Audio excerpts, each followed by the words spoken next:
Who of the following have power to frame rules under section 17 of the Provision of Offenders Act 1958? निम्नलिखित में से किसके पास अपराधियों की परवेच्छा अधिनियम 1958 की धारा 17 के अंतर्गत नियम बनाने की शक्ति होती है? क्या वो state government with approval of central government, या central government with the consent of the state government, या हाई कोर्ट, या ऑल ऑफ द अबव? या राज्य सरकार, केंद्र सरकार की स्वीकृति, या केंद्र सरकार राज्य सरकार की सरकारी सहमति, या उच्च न्यायालय, या उपरोक्त सभी?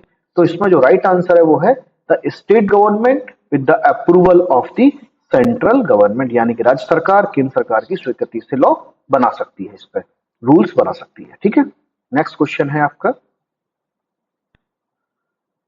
What is the one primary goal of the Probation of Offenders Act 1958? जो प्राइमरी गोल है इसका वो क्या है ना, जो प्रमुख उद्देश्य है वो क्या है? ठीक है, तो वो क्या है? To punish the offenders, to deter future crimes, to rehabilitate offenders, to support victims, यानी कि अपराधियों को दंड देना, भविष्य के अपराधियों को रोकना, या अपराधियों को पुनर्वास करना, या पीड़ितों को सहायता करना। तो इसमें जो राइट आंसर है वो ये है टू रिहेबिलिटेट ऑफेंडर्स, यानी कि अपराधियों को पुनर्वास करना है।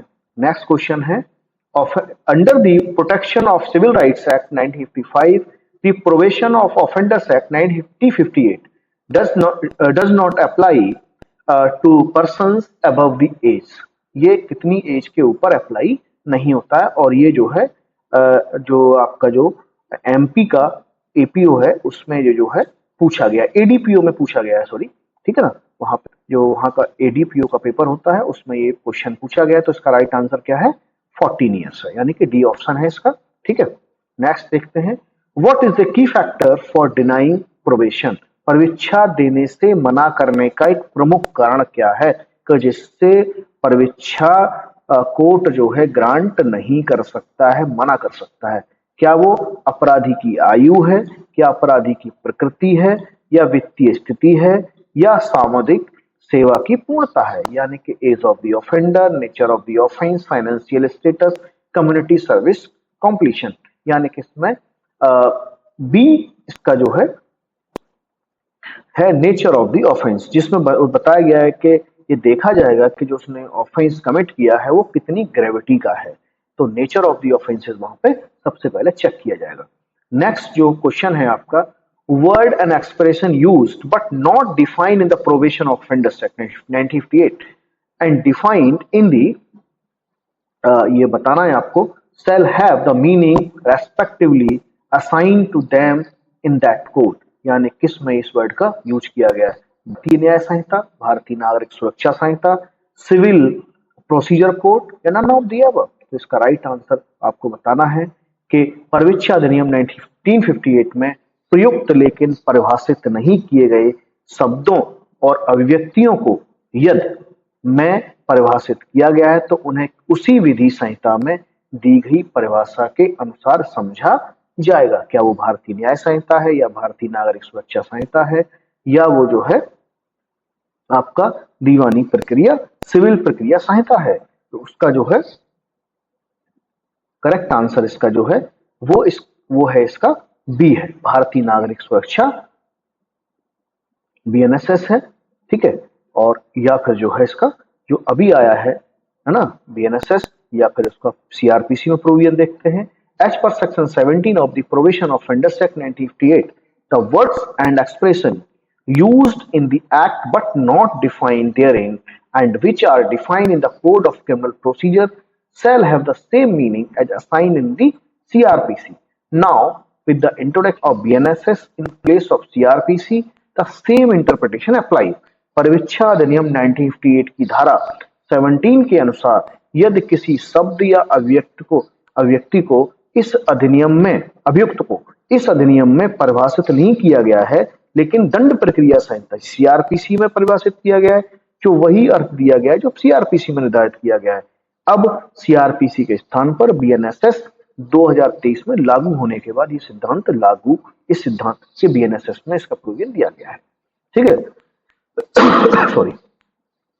Probation officers means an officer appointed to be a probation officer or recognized as such under which section of the probation of offenders 1958। आपको बताना है कि परवीक्षा अधिकारी से अभिप्राय उस अधिकारी से है जिसे परवीक्षा अधिकारी नियुक्त किया गया हो या जिसे अधिनियम की किस धारा के अंतर्गत ऐसा मान्यता प्राप्त हो, तो वो सेक्शन है आपका 30।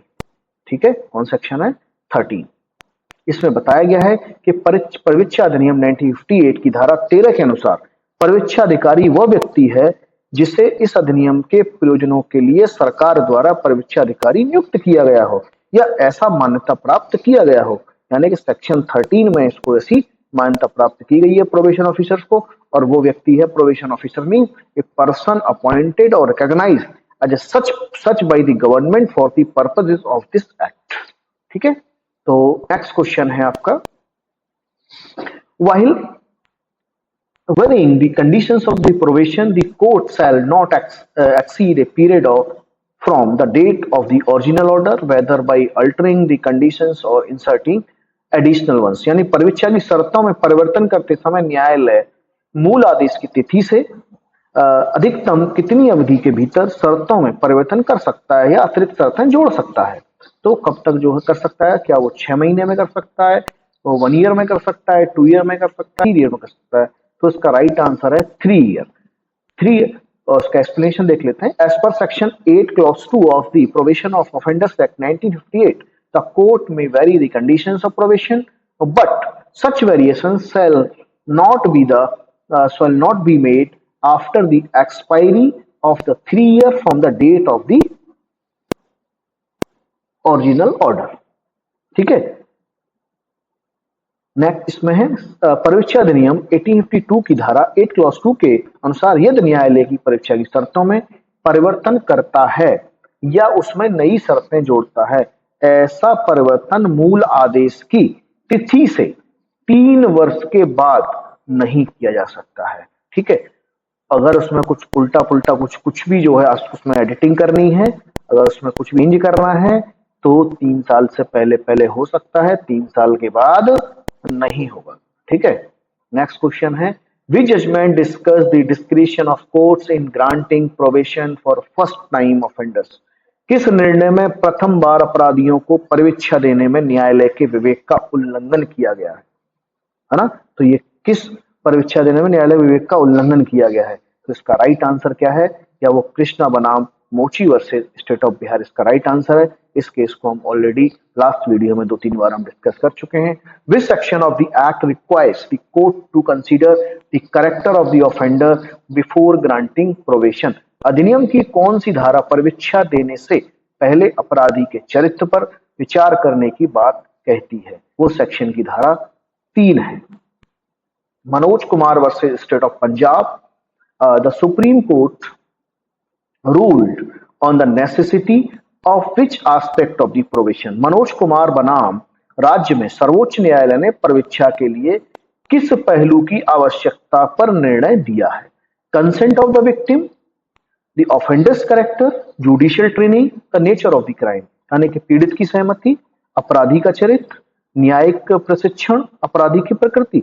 यानी कि बताया गया है कि आपको देखना है उसका कैरेक्टर कैसा है, अपराधी का कैरेक्टर देखना है। नेक्स्ट चलते हैं, what is one reason for the cancellation for probation according to section 8। धारा 8 के अनुसार परिवीक्षा रद्द करने का एक कारण क्या है? Moving to another country, engaging in further criminal activity, change of residence, failure to pay fines. दूसरे देश में जाना, आगे आपराधिक गतिविधियों में संलिप्त होना, निवास स्थान में परिवर्तन करना, जुर्माना न भरना, आगे आपराधिक गतिविधियों में संलिप्त होना। नेक्स्ट है, which of the following principle is emphasised by the probation of offenders act 1958? Retribution, rehabilitation, deterrence, mandatory sentencing. तो इसका राइट आंसर है रिहेबिलिटेशन। तो इसका जो मेन पर्पज है प्रिंसिपल है वो है पुनर्वास करना। ठीक है, नेक्स्ट क्वेश्चन है हमारा, case Mohanlal versus state of Rajasthan. तो इस Mohanlal versus state of Rajasthan के मुद्दे में क्या बताया गया था आपको बताना है। या विक्टिम साइड या कि पीड़ितों के अधिकार बताए गए, जुडिशियल डिस्क्रिशन इन प्रोविजन मैटर्स या परिवीक्षा मामलों में न्यायिक विवेक, जेंडर वाइज था, लिंग पूर्वाग्रह, कम्युनिटी सर्विस रिक्वायरमेंट यानी कि सामुदायिक सेवा से बात की गई है। तो इस पर बताया गया है Mohanlal versus state of Rajasthan में कि जुडिशियल डिस्क्रिशन बताया गया है, यानी कि परीक्षा मामलों में न्यायिक विवेक की बात की गई है। ठीक है, which of the following is not a responsibility of A probation officer. अब बताना है आपको कि जो प्रोबेशन ऑफिसर है उसकी कौन सी ड्यूटी नहीं है। क्या monitoring probationers? Yes. Conducting trial? No. Conduct and trial कौन कराते हैं? जो कोर्ट में जुडिशियल मजिस्ट्रेट्स होते हैं या जजेज होते हैं, वो जो है ट्रायल कंडक्ट करते हैं। Reporting violations to the court, assisting in rehabilitation. तो इसका राइट आंसर ये क्या होगा? इसका राइट आंसर होगा आपका बी, कंडक्टिंग। ट्रायल करने की उनकी पावर, अधिक परीक्षा नहीं, कोई रेस्पॉन्सिबिलिटी नहीं होती है। नेक्स्ट क्वेश्चन देखते हैं, which section addresses the conditions that may be imposed on an offender release on probation. किस सेक्शन में प्रोबेशन को शर्तों के साथ रिहा किया जाता है, और वो कौन से सेक्शन में शर्तों से संबंधित है? सेक्शन 4, 5, 6, 7। तो इसका राइट आंसर है 6। आपको पता होना चाहिए। कंडीशन किसमें है? 6 में। कौन सी धारा में कंडीशन है? कंडीशन है आपकी 6 में। In which case did the Supreme Court emphasize the importance of rehabilitation in probation? किस बात में सर्वोच्च न्यायालय की परीक्षा में पुनर्वास के महत्व को रेखांकित किया गया है? State of Rajasthan versus Mohanlal, Krishna Mochi versus state of Bihar, Pawan Kumar versus state of Haryana, Rajendra Singh versus state of Uttar Pradesh. तो इसका राइट आंसर है Krishna Mochi versus state of Bihar. ठीक है, नेक्स्ट क्वेश्चन है, what does section 2 of the act define? The role of probation officer, the objective of the case or objective of the act, definition related to the act, offense eligible for probation, या अधिनियम की धारा 2 किसको परिभाषित करती है? परिवीक्षा अधिकारियों की भूमिका, अधिनियम के उद्देश्य, अधिनियम संबंधित परिभाषाएं, परिवीक्षा के लिए उपयुक्त अपराध। तो इसका राइट आंसर है सी, डेफिनेशंस यूज की गई है। इसमें डेफिनेशंस है किसमें? सेक्शन 2 में क्या है? Definitions. Which of the following factor is not considered by the court when granting probation? निम्नलिखित में से कौन सा कारक न्यायालय द्वारा परिवीक्षा प्रदान करते समय विचार में नहीं लिया जाता है? ठीक है, तो इसका राइट आंसर है पब्लिक ओपिनियन की कोई महत्वता नहीं है। ठीक, जनमत का कोई प्रभाव नहीं पड़ता है। आप बाहर चिल्लाते रहिए कि ये बहुत अच्छा इंसान है, ये बहुत अच्छे इंसान है। आपने देखा होगा जब भी कोई केस इस तरीके का आता है जिसमें पब्लिक सपोर्ट किसी क्रिमिनल को या ऑफेंडर्स को बहुत ज्यादा मिल जाता है, लेकिन उसका जो है जुडिशरी के ऊपर कोई फर्क नहीं पड़ता है, उससे जुडिशरी जो है प्रभावित नहीं होती है। नेक्स्ट क्वेश्चन है, what happens if a probationer violates their probation conditions? They automatically receive fine, their probation may be revoked, they receive an extension of a probation, they cannot be rearrested. तो इसका right answer है their probation may be revoked। अगर कोई भी परिवीक्षा जो है व्यक्ति है, अगर कोई वो शर्तों का उल्लंघन करता है तो उसको जो है उसकी परिवीक्षा रद्द कर दी जाएगी। ठीक है, नेक्स्ट क्वेश्चन है, if in the text of the act what does probation primarily mean? अधिनियम के संदर्भ में परिवीक्षा का प्रमुख अर्थ क्या है? तो इसका एक टाइप ऑफ पनिशमेंट है, क्या ये दंड है? एक टेम्पररी रिलीज अंडर सुपरविजन, पर्यवेक्षण के अंतर्गत अस्थायी रिहाई, या मैंडेटरी इम्प्रिजनमेंट अनिवार्य कारावास, या फिर जो है परमानेंट रिलीज या स्थायी रिहाई। ये है आपका राइट आंसर। वो टेम्पररी रिलीज अंडर सुपरविजन, उनको क्या किया जाता है? उनको रिहा कर दिया जाता है अंडर सुपरविजन। ठीक है, कुछ कंडीशंस लगा के उनको रिलीज कर दिया जाता है। नेक्स्ट चलते हैं, which of the following judgment affirm the necessity of the probation for young offenders? निम्न में से किस निर्णय में युवा अपराधियों के लिए परिवीक्षा की आवश्यकता को मान्यता दी गई है? ठीक है, तो इसका राइट आंसर क्या है? Kumar versus state of Bihar, Krishna Mochi versus state of Bihar, state of Maharashtra versus Dattatreya, या Manoj Kumar versus state of Punjab. तो इसका राइट आंसर है state of Maharashtra versus Dattatreya. ठीक है, क्या राइट आंसर है? सॉरी, ये राइट आंसर है इसका। ठीक है, राइट आंसर इसका है state of Maharashtra versus Dattatreya. Next question है, what is the primary aim of imposing condition on A probationer? परीक्षा पर छोड़े गए व्यक्ति पर शर्तें लगाने का मुख्य प्रमुख उद्देश्य क्या है? क्यों हम क्यों लगाते हैं condition? To punish them further, to aid in their rehabilitation, to make them pay fines, to restore freedom entirely. उन्हें और अधिक दंडित करना, उनके पुनर्वास में सहायता करना, उनसे जुर्माना वसूलना या उनकी स्वतंत्रता पूरी तरह समाप्त कर देना। तो उनका राइट आंसर इसमें आपको पता चल रहा होगा, उनके क्या करना है हमको, जो है उनका जो पुनर्वास होता है उसमें हम क्या करते हैं, उनकी हम हेल्प करते हैं, उनके पुनर्वास में सहायता करना काम है। In Shivaji versus State of Maharashtra, the Supreme Court addressed what issue regarding probation? यानी कि शिवाजी बनाम महाराष्ट्र राज्य मामले में सर्वोच्च न्यायालय ने परीक्षा से संबंधित किस मुद्दे को संबोधित किया है? यानी कि मैंडेटरी सेंटेंसिंग यानी अनिवार्य दंड है, जुडिशियल डिस्क्रिशन ग्रांटिंग, परीक्षा देने में न्यायिक विवेक यानी कंडीशंस फॉर प्रोबेशन, परीक्षा की शर्तें, या विक्टिम्स कंपनसेशन या पीड़ितों को मुआवजा। यानी कि ये इसका राइट आंसर क्या है? इसका राइट आंसर बी है, judicial discretion granting probation. The case of Pawan Kumar versus state of Haryana highlighted what aspect of probation? Pawan Kumar बनाम हरियाणा राज्य के मामले में परीक्षा के किस पहलू को प्रमुखता दी गई है? तो किस पहलू को प्रमुखता दी गई है? क्या वो रिलेटेड है फाइनेंशियल यानी कि परीक्षा पर रहने वालों के लिए वित्तीय प्रभाव, या इंपोर्टेंस ऑफ कम्युनिटी सर्विस, सामुदायिक सेवा को महत्व करना, factors influencing the courts decision on probation, परीक्षा पर न्यायालय के निर्णय को प्रभावित करने वाला कारक, या फिर victims role in probation decision यानी कि परीक्षा निर्णय में पीड़ित की भूमिका। तो इसका राइट आंसर क्या है? परीक्षा पर न्यायालय के निर्णय को प्रभावित वाले कारक। नेक्स्ट क्वेश्चन है, which of the following is a typical condition imposed on a probationer? परीक्षा के संदर्भ में पुनर्स्थापनात्मक न्याय का एक मुख्य सिद्धांत क्या है?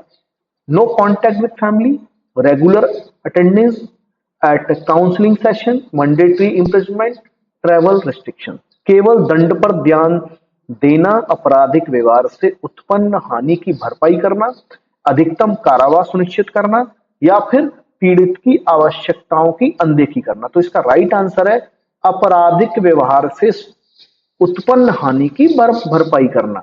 ठीक है, यानी कि regular attendance at a counselling sessions. Next question है, under which section can a court order probationer to undergo treatment और counselling?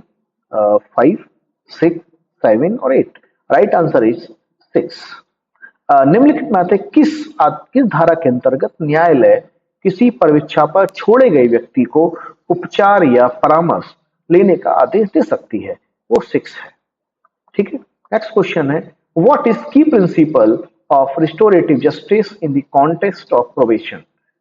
Focusing solely on punishment, repairing harm caused by criminal behavior, ensuring maximum prison sentence, ignoring the victim's right, केवल दंड पर ध्यान केंद्रित करना, आपराधिक कृत्य से हुई हानि की भरपाई करना, अधिकतम कारावास सुनिश्चित करना, पीड़ित की आवश्यकताओं की अनदेखी करना। तो इसमें जो राइट आंसर है वो क्या है? वो इसका बी होगा, repairing harm caused by criminal behaviour, यानी कि आपराधिक कृत्य से हुई हानि की भरपाई करना है। Which type of A report is crucial for the probation decision making process? यानी कि police report, probation officer's report, victims statement, court summary. तो इसका राइट आंसर है प्रोबेशन ऑफिसर्स रिपोर्ट, यानी कि परीक्षा निर्णय प्रक्रिया के लिए कौन से प्रकार की रिपोर्ट अत्यंत महत्वपूर्ण होती है? पुलिस रिपोर्ट, परीक्षा अधिकारी की रिपोर्ट, पीड़ित का बयान, या न्यायालय का सारांश। तो इसका राइट आंसर है परीक्षा अधिकारी की रिपोर्ट। जो भी प्रोबेशनर ऑफिसर जो रिपोर्ट बना कर देगा वो बहुत ही मोस्ट इंपोर्टेंट रिपोर्ट मानी जाती है। नेक्स्ट हम देखते हैं, what does the term supervision refer in the context of probation? total confinement, monitoring the behavior of the probationer, allowing complete freedom, imposing the harsh penalties, यानी कि उसको हमारा काम क्या सुपरविजन का मतलब हो रहा है, monitoring the behaviour of the probationer. परीक्षा के संदर्भ में निगरानी सुपरविजन शब्द का क्या अर्थ है, यानी पूर्णबंदी है, परीक्षा पर छोड़े गए व्यक्ति का व्यवहार की निगरानी करना है, पूर्ण स्वतंत्रता है, या कठोर दंड लागू करना है। उसका मेन हमारा पर्पज है परीक्षा पर छोड़े गए व्यक्ति के व्यवहार की निगरानी करना है कि वो जो है सोसाइटी में किस तरीके से रह रहा है, ठीक है, या उसकी एक्टिविटीज कैसी है। While releasing the offenders after admission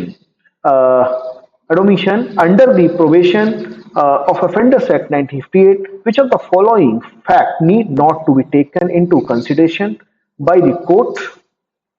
Number of previously registered cases against the accused, nature of the offense, character of the offenders, punishment provided for the offense। यानी कि परीक्षा अधिनियम 1958 के तहत अभियुक्त को चेतावनी देकर रिहा करते समय न्यायालय को निम्न में से किन तथ्यों पर विचार करने की आवश्यकता नहीं होती है। अभियुक्त के विरुद्ध पहले दर्ज मामलों की संख्या, अपराध की प्रकृति, अपराधी का चरित्र, या अपराधी के लिए प्रदत्त दंड, यानी कि ये भी राजस्थान के जुडिशरी के एग्जाम में पूछा जा चुका है। तो सबसे पहले हम जो देखेंगे वो क्या देखेंगे, number of previously registered cases, उसके अगेंस्ट में कितने केसेस हैं, ठीक है। नेक्स्ट क्वेश्चन है, which of the following is a reason for a probation officer's report to be crucial. निम्न में से कौन सा कारण परीक्षा अधिकारी की रिपोर्ट को अत्यंत महत्वपूर्ण बनाता है। तो ये जो महत्व बनाता है वो है it assess the risk of reoffending, यह पुनः अपराध करने की संभावना का आकलन करता है, ठीक है। इसमें वो चेक किया जाता है क्या वो पुनः अपराध करता है, नहीं करता है।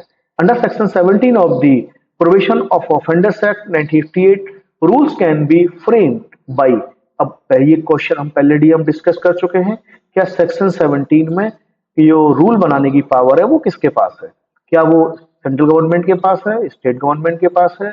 Central government with the approval of the state government, केंद्र सरकार, ठीक है, या केंद्र सरकार किससे, केंद्र सरकार राज्य सरकार की स्वीकृति से, या फिर state government with the approval of the central government. तो इसमें इसका राइट आंसर होगा डी। राइट आंसर क्या है इसका, डी। राज्य सरकार लॉ बना रूल्स बना सकती है with the permission of the central government या with the approval of the central government, ठीक है। नेक्स्ट क्वेश्चन है, a court after conducting a trial can accuse and grants him the benefit under the provision of Offenders Act 1958, which of the following orders is impermissible in law? Admonish the offender, direct under section 12 of the act, and that the conviction shall not have an adverse effect on his service.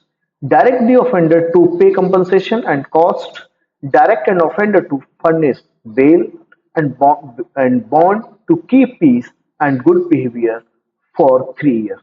ये भी राजस्थान के paper में 2018 में ये question पूछा जा चुका है। हिंदी में देखते हैं, एक न्यायालय द्वारा विचारण के पश्चात अभियुक्त को दोषी ठहराया जाता है और उसे परीक्षा अधिनियम 1958 के अंतर्गत लाभ प्रदान किया जाता है। निम्न में से कौन सा आदेश कानून की दृष्टि से मान्य नहीं है? अभियुक्त को चेतावनी देकर छोड़ देना, या धारा 12 के अंतर्गत यह निर्देशित देना कि दो सिद्धि उसकी सेवा पर प्रतिकूल प्रभाव नहीं डालती है, या नंबर 3 अभियुक्त को क्षतिपूर्ति और व्यय का भुगतान करने का निर्देश देना, अभियुक्त को 3 वर्षों तक शांति और सदाचार बनाए रखने के लिए जमानत और बॉन्ड भरने का निर्देश देना है। तो इसका राइट आंसर डी है, अभियुक्त को 3 वर्षों तक शांति और सदाचार बनाए रखने के लिए जमानत और बॉन्ड भरने का निर्देश देता है। और ये राजस्थान के जुडिशरी के एग्जाम में 2018 में पूछा जा चुका है। और बहुत बहुत धन्यवाद आप सभी लोगों का, आपने इतने पेशेंस से हमारी वीडियो को देखा। और अगर आप हमें कोई भी सजेशन देना चाहते हैं, कोई भी चीज बताना चाहते हैं जिससे हम अपनी क्वालिटी को, अपनी वीडियो को और इम्प्रूव करना चाहें, तो आप हमें हमारे कमेंट बॉक्स में जाकर बता सकते हैं। और आपने अभी तक लॉ स्टडी पॉइंटर के चैनल आपने सब्सक्राइब नहीं किया है तो प्लीज हमारे बेल आइकन पर क्लिक करके आप हमारे चैनल को सब्सक्राइब कर सकते हैं, जिससे आगे आने वाली सभी वीडियो के नोटिफिकेशन आप सभी तक मिलते रहे। धन्यवाद दोस्तों, नमस्कार।